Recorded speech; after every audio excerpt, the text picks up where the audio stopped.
Hi everyone. You can guess what I'm doing. No, it's not feeding worms, but I am listening to the scanner. Like I always do anyway. But I'll show you here, because I'm getting tired of these stupid little gnats flying all around. So I have newspaper and shredded newspaper. Newspaper, shredded newspaper. That's right. We're going to cover up the worm in, because I think that's where some of the gnats are living too. I've had a few gnats fly at my face tonight, up my nose. I don't know if you ever had a gnat fly up your nose. It's no fun. I'm serious. I've had a couple gnats fly up my nose. Been blowing in. I'm going, oh. Maybe they think it's a place to hide or playing hide and seek with their buddies. Hey, we'll go up Jerry's nose. So I'm getting rid of this thing, or getting rid of them. Is I'll stomp out the worm in with the pile of shredded newspaper on top, and I'll get rid of them there. Then if it still happens, the next would be the flow through, which I don't think there's any, shouldn't be any in there, because that is all covered up with a blanket, plus my a lid on top of that sits my speaker. So I don't think it's there. I think it's the worm in. Could be part of the problem too, because I put a bunch of or did I forget to tell you, I fed it the other day again. Put another bucket of salad trimmings or whatever my brother had in there, and probably a quarter of a head of lettuce that went bad that I was eating, so that went in there too. So no smell to it. You'd think, as nasty as that stuff smells, you put paper on top of it, it's like a filter. It doesn't filter out this. Well, it filters out the smell because I don't smell it, but it keeps in the smell, I should say. So that's what I'm doing, is putting a thick layer of paper on top of the worm in. So as you can see, I've shredded, I don't know, a few food flyers, at least one newspaper. So I've got enough bedding to put on top of it to squash all those nasty gnats, because they're still flying around, and I don't know, I just got tired of them. So look back here where I have the worm in. As you can see, I've got newspaper, but there isn't. Trying to do this without making much of a mess. And look at that's where the problem is. It smells too once you take the newspaper off. See all those gnats? Man, that's where they're coming from. Which I thought. So it's coming with both. That's a radish. We're going to see what the worms do with that. And yeah, once you take the newspaper off, there's a good stinky smell, which all of this will be broken down anyway. It'll take a little while, but that's where some of the gnat problem was coming from, was this. And let's put the newspaper on it, the shredded newspaper, and we'll fix it. So I've added a bunch of shredded newspaper on top. Those little gnats, like in the phone book bin, will not be able to get through there and to breed or do anything. No more sex for the gnats.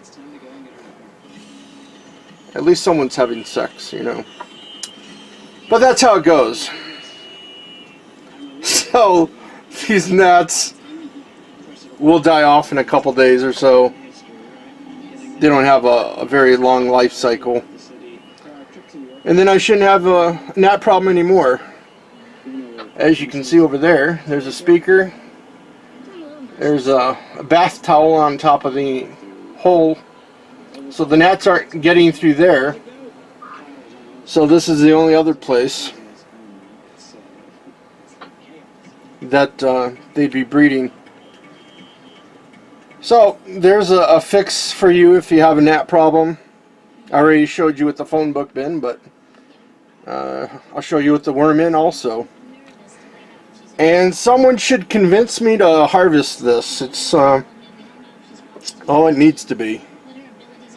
There's quite a bit of castings in there on the bottom, but I just got to figure out how to get back in there. You know, because there's my computer tower, there's the flow through, and over here is the worm, you know, the worm in. So I only got that little spot. A piece of newspaper falls down, but I only got that little spot to work in. You know, maybe if I get my big fat ass back there and I can do it. I just don't want to move the computer tower. You know, but another day, pretty soon we'll have to harvest this. So we're out in the kitchen again. Wanted to come out here and not cook this time for a change. Gonna take all the dead flowers off the Christmas cactus, which I haven't done. But I figured I had the table set up. As you can hear in the background, my dryer is a little, not squeaky, but from the belt. And I'm doing laundry. Single guys have to do laundry at times, but we won't tell you how long it's been. It's been long enough for a single guy to do laundry. So we're going to take the flowers off the Christmas cactus. I almost forgot what I was going to do out here. And afterwards I'll show you the flower on the aloe vera. It's a weird night. I've been reading a lot. Not books, but online. So let's look at the Christmas cactus. And I don't know why the flowers aren't falling off. So let's have a look. So hopefully the lighting is decent enough. It's got a little bit of spider webs and stuff, but it sits on the back porch. What I was kind of concerned with was the color of...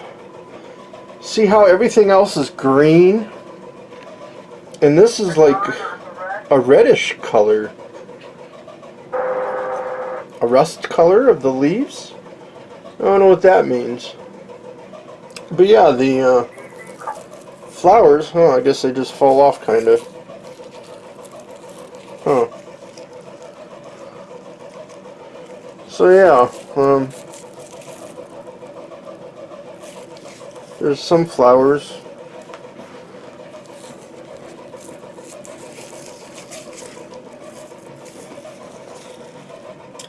So I guess all I need to do is pluck them off. They're coming off easy, and then that will get the plant hopefully ready for spring to grow out some more. So about 5 minutes later, there weren't many flowers. Oh, there's another couple. Like little buds that are on here. Let's see if we can show you.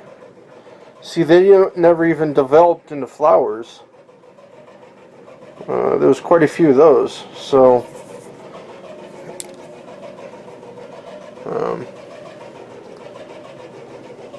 yeah, so we'll have to see. I just, concerned about a leaf like that are those. See, it's turning different colors, so maybe the coldness on the back porch. You know, it's not heated, but you know, the hot water tank is back there to give it some heat. So that's cleaned up at least, and we'll see what happens in the springtime with this thing. Because last year it grew at least 2 to 3 to 4 sections in places. You know, leaves. I'm still finding little buds to pull off here. And while we're here, take a look at the celery. I gave it some more water. And that's just sitting in the soil. And I don't know. I grew it up some last year, and then you know, I wasn't going to eat it. It probably is, you know, you probably could eat it, but we'll see how high it gets. And you know, I'm going to feed it to the worms anyway. But that's a cheap way of, you know, getting food for your worms, I would think, you know. Because you're going to throw that out or compost it anyway. So why not grow it up and see what it does, and then the worms will eat it anyway. So let's have a look at the aloe vera flower. It's already wilting up and dying. So yeah, as you can see, that's what it's looking like. That's all it did. It was open a little bit, and then it became that. I'm not too sure if any seeds are in this or what. I would think there might be. I'm not too sure. I've always heard to grow aloe vera from, you know, when you split the pot, which I'll be doing this spring, because I've got like 1, 2, probably 5 or 6 different cuttings, or, you know, little babies growing in that thing. So I wanted to show you this, show you what's happening with it. So hopefully you enjoyed what happened today. What did happen? Oh, I showed you the plants, and oh yeah, the worm in. I tell you, I'm not thinking straight today. So thanks for watching, and hopefully tomorrow will be a little bit better, or I can think straight. I don't know. It's only 6 o'clock in the morning. I'm still going to be up for a few hours, but I know nothing's going to happen. If it does, I'll throw it on tomorrow. So thanks for watching.